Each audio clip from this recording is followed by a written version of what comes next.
This week on Generally Speaking, we're going to focus a lot on one word: preparing. Why? Well, because in our last episode, Coach Shaw said that the Generals did not prepare well when they were defeated by Trinity. So, did they prepare well this week, and was it a key in their big win over Boone County? Well, we're going to find out the answer to that and much more here on Generally Speaking.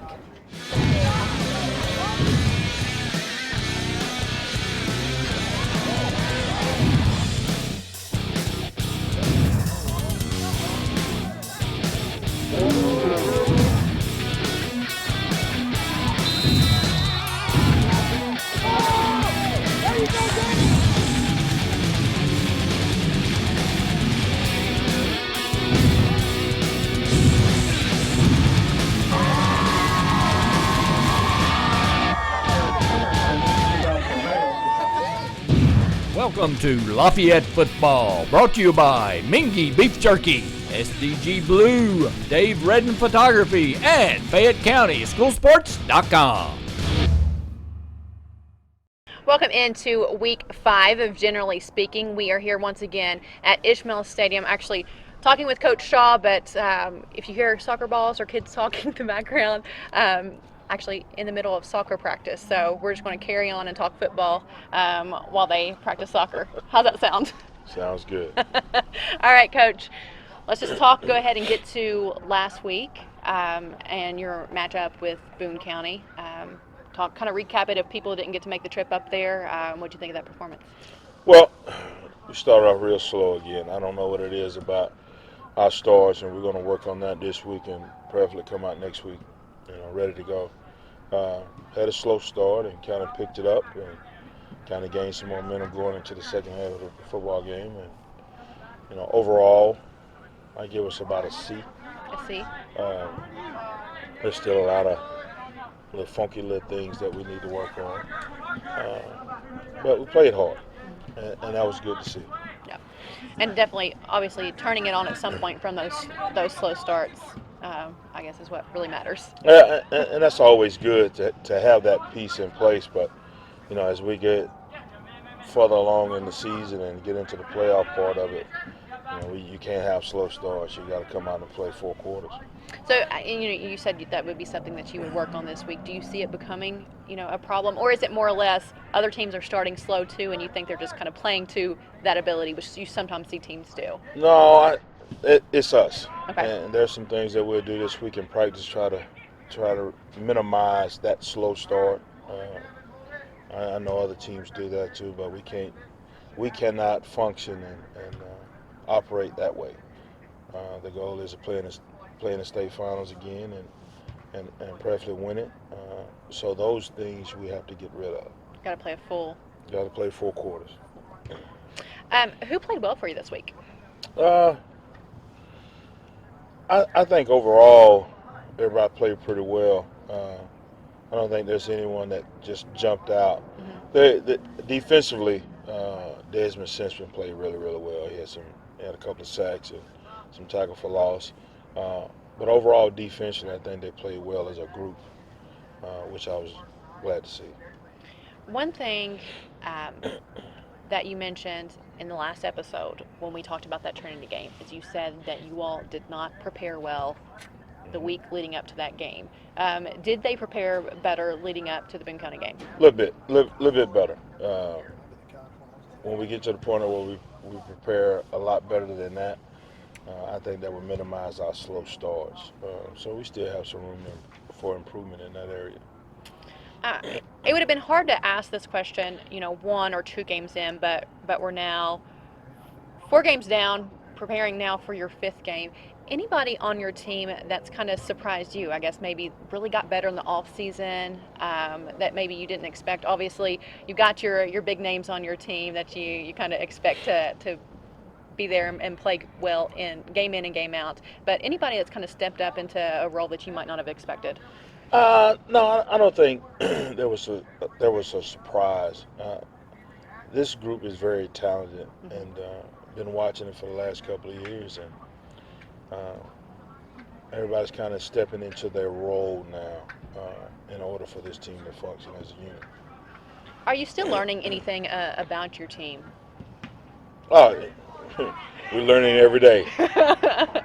From week to week, there is a learning process, uh, and I see us starting to mature a little bit and starting to grow up. This is a long season in the beginning because of all the attention last year and how we finished up, and some of these big names that you're talking about brings a different type of excitement. So them learning how to manage that has been a learning process. Last week I asked Alex Simpson this question, but I want to get your take on it too, kind of because we are feeding off that question. When you have Walkerwood and you have Jedrick and you have a lot of schools, focusing in on them, is it hard to keep them, I guess, focused on the right now high school, or have they balanced? Have all your players that have the potential to play at the next level balancing that pretty I, well? I think they have. We don't have. I don't have a player on this team that gets swallowed up by that. Uh, they're taking it for what it's worth, but they also know that all that attention can go away if you don't go out and perform. And that goes back to the preparation piece that I've been talking about, that we have to get better at. And they understand that. Their goal is to win a state title. They're not worried about where they're going to school at and all that. They're worried about the success of the program. We'll talk about the next game, which is Scott County, so not far down the road. What do you know about this program? Obviously, it's one that you all are familiar with. Very familiar with. Very hard-nosed, very disciplined team. They're going to come out and play hard, been very successful over the years. And it should be another great test for us in the early part of the season. One thing that I noticed, and this doesn't always mean anything, but really when you look at them on paper, you all have the same record. Scott County has the same record as you all. And as far as some numbers go, Scott County has scored 151 points total this year, and they've given up 92. You all have scored 144 and given up 93. So very comparable. Do you all play kind of the similar styles? Offensively, we're a little different. We're a run-heavy team, and they are too. Defensively, we're similar, very aggressive. We want to, push the envelope per se on defense. There's a lot of gambles and things that we do that are similar, and I think we're similar in that aspect. As a coach, it's obviously your job to tell the players, no matter where we are or who we're playing, we've got to go get the job done. But as a former athlete yourself and anybody watching from home that's kind of in that same situation, regardless of what the coaches say, there are places that are tougher than others to play at, whether it's giving the environments or, the field or whatever.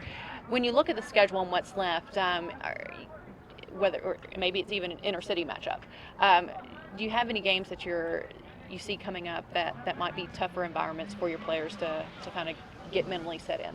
I don't think any environment gets tougher than the one that we played in last year at Trinity. That place is unbelievable. The environment, the atmosphere, the tension that's in that stadium when you go and play. I don't think there's anyone on our schedule that can match that. Of course, going to Georgetown to play in Scott County is going to be tough because they're going to have a great fan base and there's going to be a lot of electricity in the stadium. But I don't think there's anything tougher than Trinity. So every away game we have is going to be tough because we're not at home. So just a matter of just kind of focusing on what we need to do and getting that done. Coach, always a pleasure. Yes, ma'am. Good luck Always this a week. pleasure. Thank you so much. Coming up, we'll get to know a couple of your seniors a little bit better. You're watching Generally Speaking, brought to you by Mingy Beef Jerky, SDG Blue, Dave Redden Photography, and Fayette County Schoolsports.com. Back in here on Generally Speaking, we are joined by Austin Miller. We put him in the hot seat this week. He is one of your seniors. Austin, thank you for joining us. Hey, how you doing? Tell us a little bit, for those that might not know you or your position, talk to us a little bit about your role on the football program. Pretty much I play right guard on the offense. I just block for the quarterback, make sure nobody hits him, make sure he's staying healthy so we can have him for the rest of the season. Now we really kind of get into the details of last game with Coach Shaw, but just from your perspective, how did you all bounce back and play against Boone County? You know, especially coming off your first loss of the season versus Trinity. I thought we started out slow, but we definitely picked it up as the game went on, which was good, and we finished strong. So I was pretty happy with our performance. Okay. Looking ahead to Scott County, have you all had a chance to talk about that yet? Not yet. Okay. Offense has not, for sure, but looking forward to it. It's always a very fun game, good rivalry, and it's always interesting. Something to, and one more, you all have another, of course, we'll be on the road at Scott County, even though it's just a few miles down the road, still playing on the road, and then you all will come back here at home. What are your plans, let's just say, at the end of this year? What do you want to do? I'm thinking about joining the National Guard, try to, help my country any way I can. Yeah. Then just see where I can go to college. I would like to play college football, but we'll just have to see how that goes. Do you know any area of study that you want to do? Not yet. You don't have to. You don't have to know that. That's okay. You have plenty of time to decide that. So obviously we just talked kind of short term. Where do you see yourself long term, let's say 10 years from now? Hopefully I graduated college, got a degree. Hopefully kind of want to be I want to coach high school football eventually. Maybe become a teacher, try to get into all that. Have a family, or at least starting a family, but yeah. What are your, I guess, goals for as far as this season, the rest of this season goes? What do you want? What do you want to achieve, either personally or as a team for this football team? A state title, definitely. That's the number one goal. I mean, that's all we're after this year, and we definitely can get it if we gotta stay focused and enjoy the process. One thing that we've talked to Coach about, and he, even mentioned when we talked the last episode about the Trinity game, is that you all didn't prepare as well for that game. Did you prepare well, leading up to that Boone County game? Do you all think that you all kind of refocused, maybe got a taste of that humble pie against Trinity and said, okay, we've got to bring it back together? It definitely woke us up and showed us what we need to work on. When you win, you don't. They're not really picky on how you won, but when you lose, it really shows what your weaknesses are. So we just went back and fixed some of that stuff, and we're still working on it. Every week, we got to get better and more focused to accomplish our ultimate goal. Absolutely. And outside of football, what do you enjoy doing? Eating. Eating's my favorite thing. I love to eat, like to sleep, play little video games, but besides that, it's all football. What's your favorite video game right now? College football. College football. Well, still play it on the PS3. Tis the season for college sure. football. What's your favorite subject in school right now? Probably English. I have a really cool teacher, Mr. Cornet. Shout out. He is really cool and he knows a lot what he's doing. So. What area? We won't say what's your least favorite, but what area do you maybe struggle with the most? Math. Me too. I was about to say math was never my strong suit. Oh man, math is definitely my struggle. Yeah. Okay, well, that's all right. It's all right. We're gonna wrap things up just like we did last week. We're gonna play a little game of Would You Rather. Are you down? Sounds good. Okay. Would you rather? Now these are all football related questions, so this should be a breeze for you, right? Mm-hmm. Okay. So would you rather never have a team that gets more than 15 yards in a play, or would you rather stop 70% of your third and fourth downs? Man, that's hard. I'm gonna go with stop 70 to 80% of the fourth downs, or that one. Pretty big. I mean, that's a pretty high percentage there. Get the ball back. Would you rather have a top rank O-line or D-line? O-line, for sure. Why? Keeps your quarterback healthy. Scores points. Okay. You can do whatever. O-line controls the whole game, no matter what. And you play? Right guard. Okay. O-line. Okay. Do you think if we had a defensive guy up here, he would say something different? Probably, yeah. But I really do think the O-line determines whether you win or lose. Okay. Next question. Would you rather have a kicker who could make a field goal from up to 70 yards out, or a punter who could punt the ball to the out of bounds to the 1 yard line every single time? Ooh, I'm gonna go with the punter. Why? It starts the other offense in a bad situation. We're gonna go 99 yards every play. Yeah. So that would more pressure on them. Um, this one's the toughest one probably. Okay. You have to listen for 24 straight hours, not taking a break. A rant by Stephen A. Smith or Skip Bayless. Ooh, I'm gonna go with Skip Bayless because Stephen A. gets violent with his talking. He kind of scares me. I really does. You think you could tolerate Skip a little bit better? Probably a little bit better. Stephen gets passionate. Okay, last question. Would you rather have your team lose by a missed field goal or an interception in the end zone? I don't know. Probably a missed field goal because it'd be a little bit more wouldn't be so disappointing because we weren't on the field when it happened. Analyze the offense, so they'd probably miss field goal. Perfect. Austin, it's been a pleasure, my man. Thank you. Coming up, we'll have another senior here in the hot seat. You're watching Generally Speaking, brought to you by Mingy Beef Jerky, SDG Blue, Dave Redden Photography, and Fayette County Schoolsports.com. Now we are joined in by Brandon Lane. Brandon, nice to have you. Nice to meet you. Let's just go ahead and hop right into it. Tell us a little bit. We always kind of start, just plug yourself, kind of what your role is on the team, and a little bit about yourself. I'm a senior. I moved back to Lexington going into my sophomore year. Played varsity all 4 years of my high school career in football.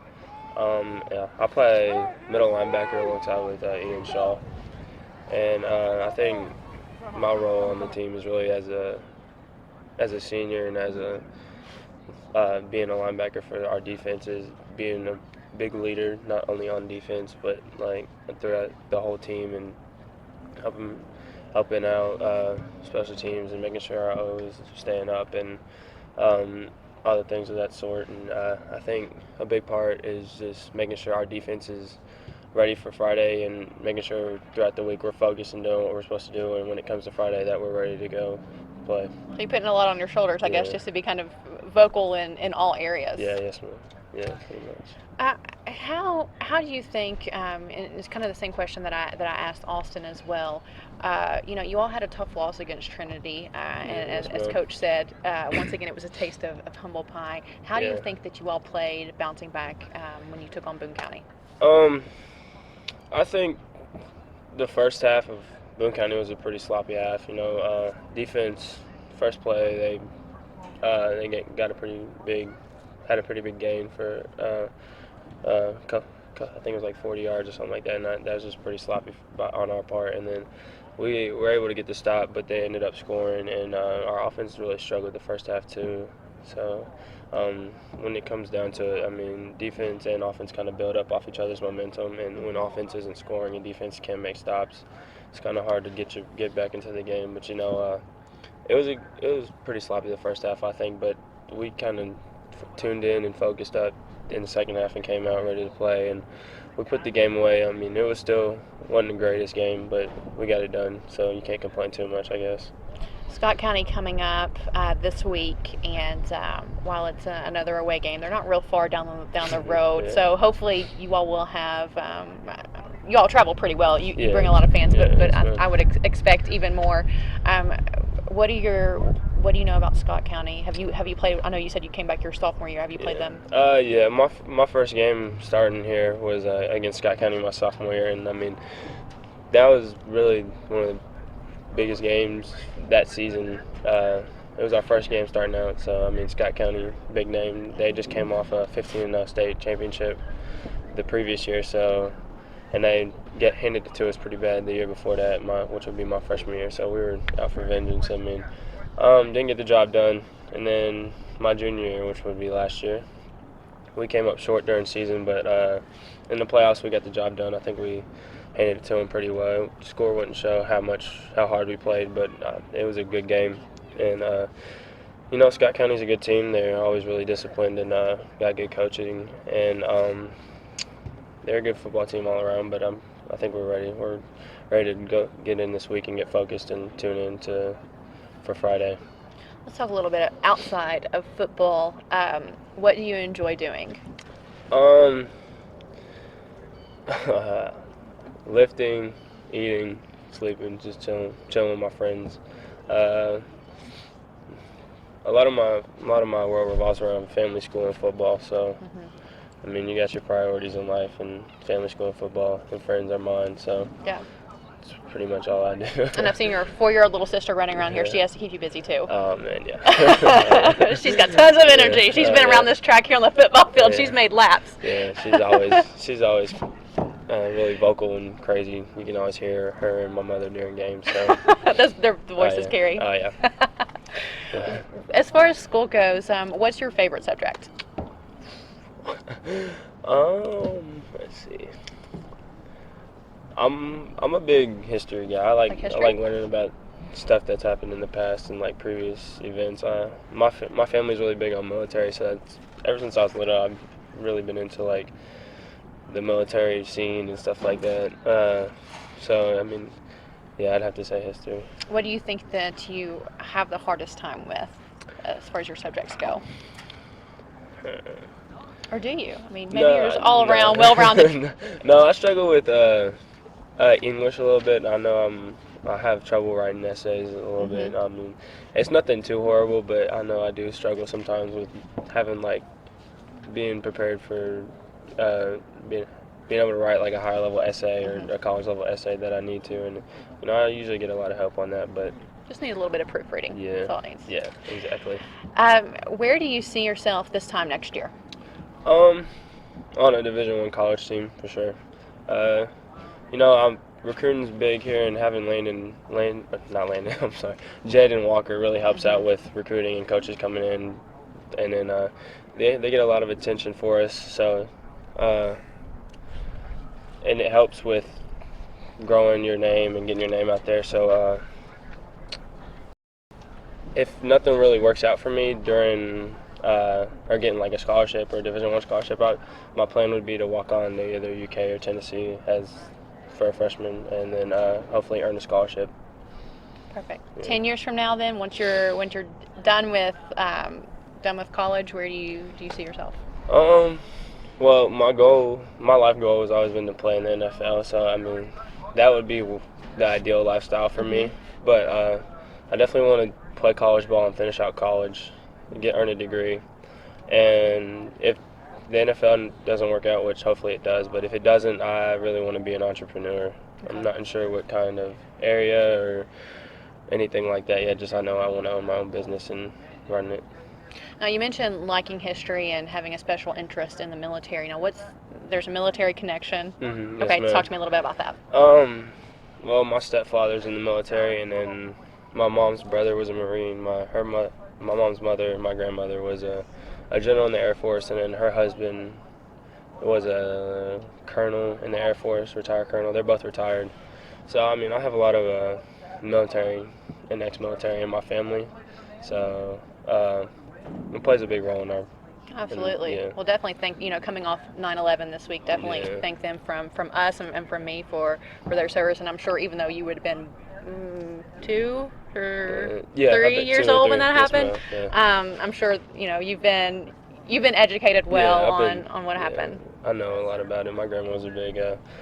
she wasn't there. She wasn't like a responder or anything, but she was definitely a big part of that, the whole situation, and she was really involved with everything. So it was nice to hear about what the stories and stuff like that. So Absolutely.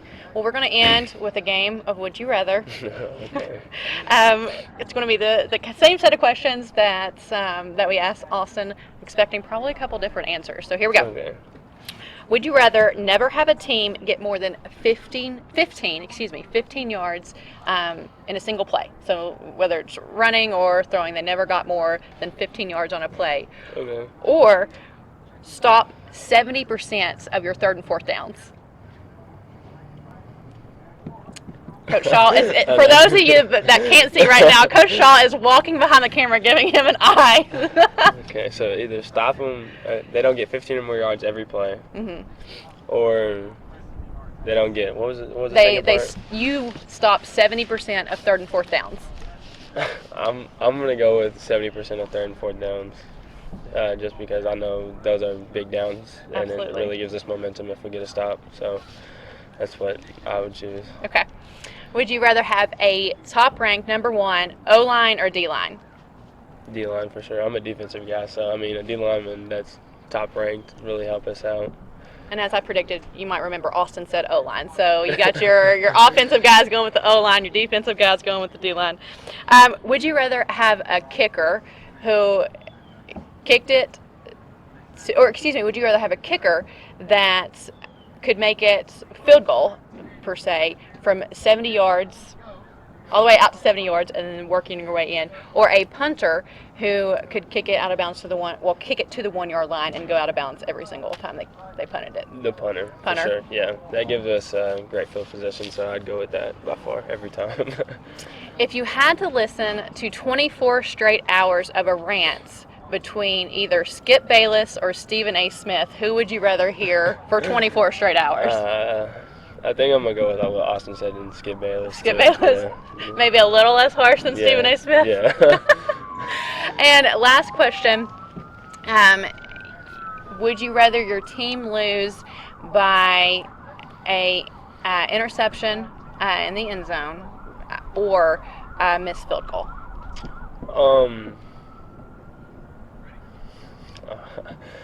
I think I'm going to go with a missed field goal just because that's not giving the other team satisfaction that they made a play, and it just like a little more individual. Yeah, maybe gives us a little more satisfaction in knowing that we made it down there and that it came down to us, not what the other team did. So. Perfect. Well, Brandon, it's been a pleasure. Good luck the rest of the season, and with all your success, we'll be back with your blast from the past.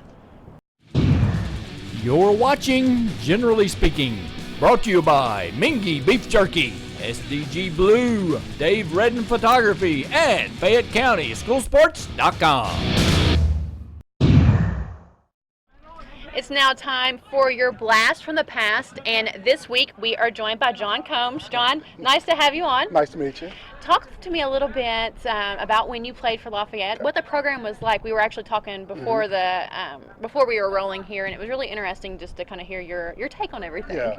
Well, I went to and played ball here at between 1987 and 89 seasons. Back then, we only played 3 years because we had junior high, so you didn't get to high school until your sophomore year. The years I was here was right after some of the state at large championship and the real good teams. And then when I finally got here, I played defensive end and offensive guard. Back in those days, we had to play both ways. So you might, in one game, you might run the ball, you might play tight end, then turn around and play defensive end, defensive tackle, linebacker, all in kick, return, all in the same game. You might have a kid all over the place. But it was from 87 to 89.